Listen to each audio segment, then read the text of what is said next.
नमो शेताणं नमो आयरियाणं नमो उबझायाणं नमो लोए शब्द साहूणं। जय बोली अनंतानंद सिद्ध परमेष्टि भगवान की। परम पूज आचार्य गुरुवर वीराग सागर जी महाराज की जनवाणी माता की जय बोली बरसो वाले बाबा की। मेडिटेशन गुरु उपाध्याय श्री व्यसन सागर महाराज की, मुनिराज विष्णु श्याम सागर जी महाराज की, मुनि संघ की। आज महानुभाव रविवारी विशेष प्रवचन संत डे के रूप में। किसके रूप में? एक बहुत बड़ा सब्जेक्ट आया चाणक्य की पुस्तक में, उसमें लिखा था सत्संग स्वर्गवासा। विजय भैया क्या नाम है का? विकास भाई क्या लिखा था? सत्संग स्वर्गवासा। क्या लिखा था राजा भाई इटावा? क्या लिखा था? सत्संग स्वर्गवासा। मैंने उस पर बहुत गहन चिंतन किया, मनन किया, ध्यान किया कि सत्संग को स्वर्ग की संज्ञा क्यों दी गई। बहुत सुंदर चित्रण निकल कर आया। एक व्यक्ति घर पे रह रहा था और उसकी पत्नी रोज मंदिर आ जाए, सुबह दोपहर शाम दिन भर मंदिर में हर कार्यक्रम में सम्मिलित हो, और पति बिल्कुल भी आस्थावान नहीं था, नास्तिक था, आस्तिक था ही नहीं। रोज वो पत्नी से खटखट करे, लड़े झगड़े।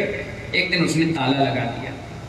ताला लगाने के बाद पत्नी बोली दरवाजा खोलो, मैं रूठ जाऊंगी, मैं भूखे रहूंगी, मैं ये करूंगी। 50 प्रकार के नखरे होते हैं महिलाओं, सारे नखरे उसने किए। पति टस से मस नहीं हुआ।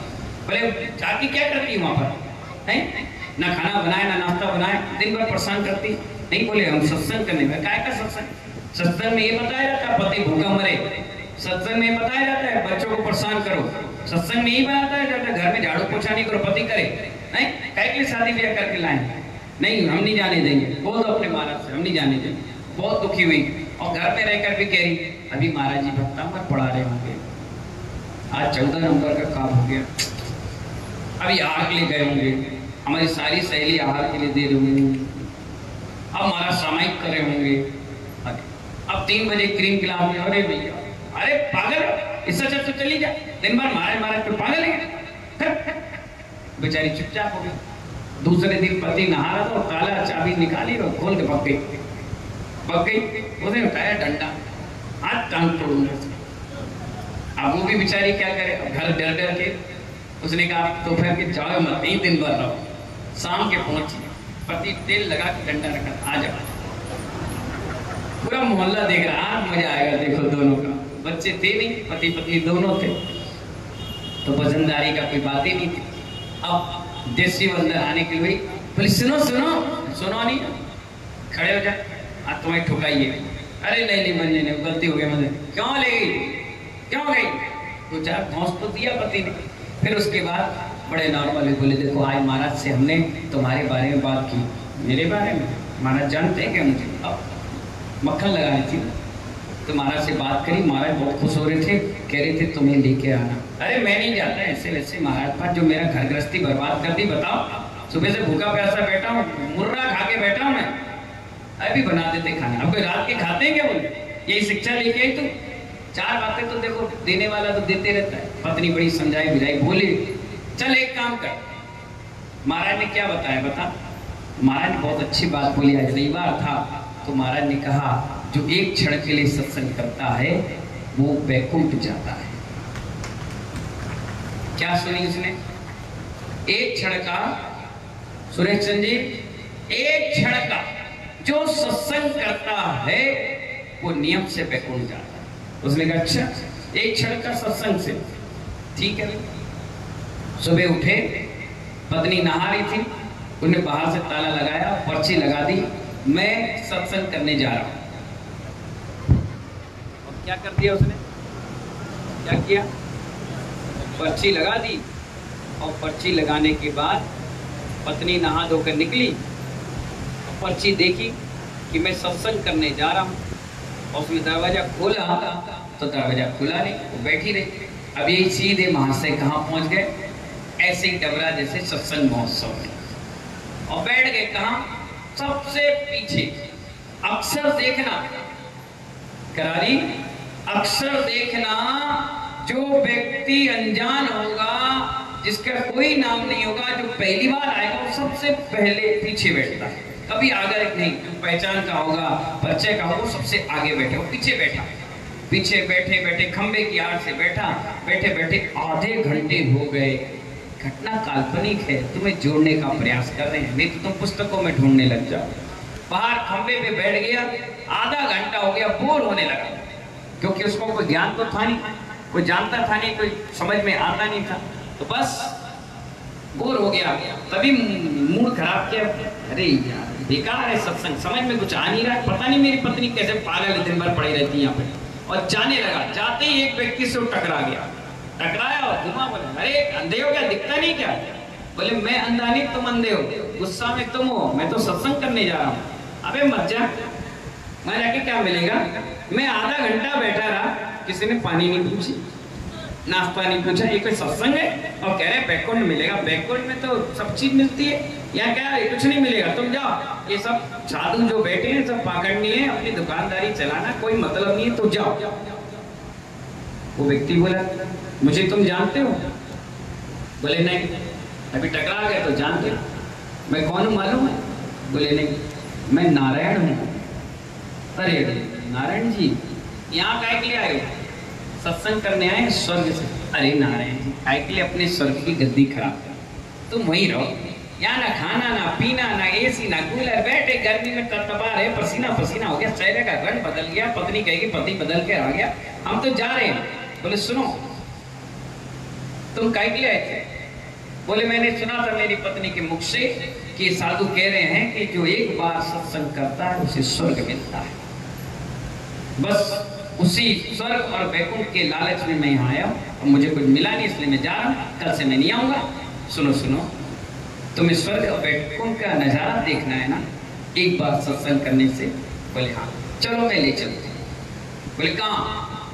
बोले चलो, स्वर्ग नहीं जाऊंगा, मेरी उम्र बहुत है, यहीं रहूंगा, मैं नहीं जाऊंगा। अरे तुम मत जाना, मेरे साथ तो चलो।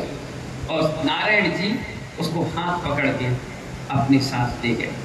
थोड़ी दूर चल पाए, एक गाय ने एक बछड़े को जन्म दिया। किसको जन्म दिया?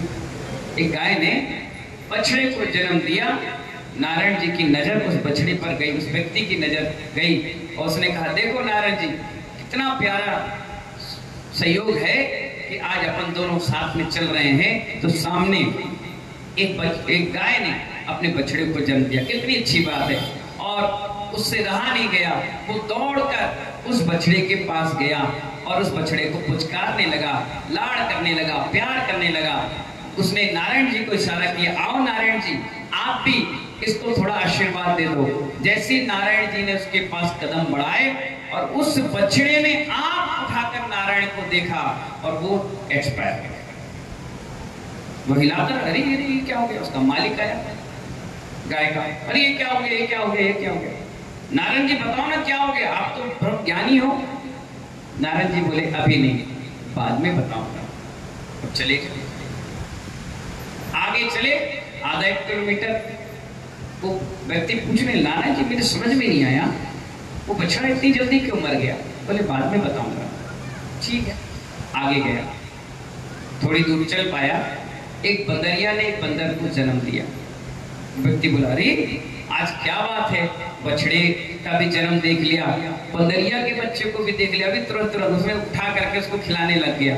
उसने नारायण जी को फिर इशारा किया, आओ ये बंदर के बच्चे को देखो, छोटा सा बच्चा कितना क्यूट छोटा सा लग रहा है, माँ से चिपका हुआ, देखो मेरे पास कितना अच्छा खेल रहा है। नारायण जी जैसे कदम बढ़ाया, वो बंदर का बच्चा भी एक्सपायर हो गया। अब उस व्यक्ति के मन में ये लगा कि कोई ना कोई काल है, इसके पैर सही नहीं, ये जरूर कुछ गड़बड़ कर रहा है। बेचारा बछड़ा मर गया, इधर बंदरिये का बच्चा मर गया, अब पता नहीं तेरी बारी है। उठा, नारायण जी तुम कदम आगे नहीं बढ़ाओगे, अगर तुम बढ़ाओगे तो हम भाग जाएंगे। नारायण जी ने फट से पकड़ा, तेरे को तो अंत तक रखेंगे, वैकुंठ जाना है ना तुझे। अरे नहीं, मुझे माफ करो, मैं यही ठीक हूँ, मैं नरक चले जाऊंगा, मैं तिरंज बन जाऊंगा, मैं इंसान बन जाऊंगा, मुझे बैकुंठ नहीं जाना, मुझे क्षमा करो। मेरी प्यारी सी पत्नी बढ़िया से इडली डोसा बनाकर घर में रखियोगी, मैं खाऊंगा, मैं नहीं जाऊंगा। नारायण जी ने पकड़ा, सुना नहीं और पकड़ कर ले गए। जैसे गए तो एक घर में तोता बंधा हुआ था पिंजरे में, उसने भी एक छोटे से बच्चे को जन्म दिया। अब नारायण जी ने जैसे उसके जन्म को देखा, बच्चे का जन्म हो गया, वो तुरंत उस आदमी को उस तोते के पास ले गए। जैसे तोते के पास लेकर के गए तो वो व्यक्ति बोला नहीं नहीं बिल्कुल नहीं, इस बच्चे के पास तुम्हें जाने ही नहीं दूंगा, तुमने 2 बच्चों को खा लिया, मैं जाने नहीं दूंगा, नहीं। वो बहुत चिल्ला रहा। भाई स्वाभाविक है, किसी के जीवन में ऐसी घटनाएं घट जाए 1 बार 2 बार तो सतर्क हो जाता है। वो खूब मना किया, लेकिन नारायण जी जानबूझ कर गए और जैसे ही उस तोते के बच्चे ने नारायण जी को देखा तुरंत वो भी एक्सपायर हो गया। अब तो उससे रहा नहीं गया। अब बोले नहीं, तुम बहुत बड़े काल हो, तुम नारायण नहीं, तुम बहुत कुछ गड़बड़ कर रहे हो और मुझे परेशान करने के लिए धरती पर आए हो। मेरी बीवी ने कोई मंत्र साधना की है जिससे तुम पैदा हो गए और तुम यहाँ पर कुछ ना कुछ गड़बड़ कर रहे हो, तुम बहुत हैरान कर रहे हो, मुझे बहुत परेशान कर रहे हो। नहीं मैं नहीं जाऊंगा। बहुत गिड़गिड़ाया, बहुत चिल्लाया, लेकिन नारायण जी उसको पकड़ कर ले गए। और कुछ दूर चलते ही एक घर से एक बच्चे की रोने की आवाज आई, बहुत जोर से रोने की आवाज आई। तो नारायण जी ने बोला ये आवाज कहां से आ रही मालूम? बोले हाँ, किसी ने कोई बच्चे को जन्म दिया है। बोले एक बार कंफर्म करो। एक व्यक्ति वहां निकल रहा था, पूछा कि बच्चा क्यों रो रहा है? बोले कि हाँ, आज सुबह सुबह एक बच्चे ने जन्म लिया है, भूख से रो रहा होगा या चिल्ला रहा होगा। नारायण जी ने बोला चलो अपन चलते हैं। प्रसूति गृह था, वहां जेंट्स की एंट्री नहीं थी, फिर भी नारायण जी जाने लगे। वो व्यक्ति बोला सुनो, जानवर चले गए, बछड़ा गया, मैंने कुछ नहीं बोला, बंदरिया का बच्चा गया, मैंने कुछ नहीं बोला, तोते का बच्चा चला गया, कुछ नहीं बोला, अब तुम्हें नहीं जाने दूंगा। उसने पूरा मोहल्ला इकट्ठा कर लिया और सुनाने लगा, आप भी थी। सारा मोहल्ला कहने लगा नारायण जी अब ऐसी बात है मत जाओ। बोले नहीं मैं तो जाऊंगा। अरे नहीं जाओ। उसका बाप आ गया बच्चे का, उसके दादा आ गए, उसके पूरा खानदान इकट्ठा हो गया, नहीं जाने दिया। बोले मैं तो जाऊंगा और इसे भी ले जाऊंगा। उन्होंने कहा नहीं नहीं नहीं नहीं नहीं। वो बड़ा मुश्किल से दोनों हाथ पैर पकड़ के नारायण जी ने उसे खींचा और पर्दा हटाया। वो छोटा सा बच्चा चिल्ला रहा था रोने की आवाज में, मुझे सत्संग करना है, मुझे सत्संग करना है, मुझे सत्संग करना है। नारायण जी ने बोला बस सुन लिया तुमने, और तुरंत बाहर आ गए। लेकिन लड़का मरा नहीं। सब लोग हतबत रह गए कि अभी तो कह रहा था मर जाएगा इसके देखते ही, और आज ये बच गया, क्या बात है। नारायण जी ने वही टेबल लगवाई, वहीं बैठ गए, पूरा मोहल्ला इकट्ठा हो गया। उस व्यक्ति से कह रहे थे तेरी पत्नी ने तुझसे क्या कहा था? उसने कहा था कि एक बार जो सत्संग करता है वो वैकुंठ और स्वर्ग जाता है। एक बार जो सत्संग करता है वो वैकुंठ और स्वर्ग उसको जीवन में नसीब आता है। तो बोले इसमें और इसमें क्या रीजन है? तो नारायण जी ने कहा एक जीव नरक से निकलकर गाय के गर्भ में आया और जैसे बछड़े के रूप में जन्म लिया, नारायण का सत्संग करते उसकी पर्याय सुधर गई, उसकी पर्याय सुधर गई और वो बंदर की पर्याय में आ गया। यानी एक क्षण का सत्संग से उसका भाव सुधर गया। बंदर के पर्याय में आते ही वो तुरंत नारायण का सत्संग किया तो महानुभाव वो तोते की पर्याय में आ गया, और तोते की पर्याय में उससे सत्संग किया तो आज मनुष्य पर्याय में आ गया। इसीलिए कहते हैं जो एक क्षण का, एक पल का, एक समय का सत्संग करता है उसे जीते जी वैकुंठ यानी स्वर्ग जैसा आनंद इस धरती पर साधु संगति से मिल जाता है। कल हमारी महिलाओं ने लाजवाब प्रदर्शन और कार्यक्रम किया जिसकी भूरी भूरी प्रशंसा चारों तरफ हो रही है, क्योंकि उन्होंने भी 4 घंटे का सत्संग किया और 4 घंटे तक आप आरम सारम पाप क्रियाओं से दूर रहे, सिर्फ और सिर्फ शुभ आश्रम में रहे। यही तो महानुभाव सत्संग स्वर्ग भाषा, सत्संग स्वर्ग भाषा का मतलब होता है चाणक्य नीति में कि जो सत्संग में रहता है वो स्वर्ग से कम नहीं होता।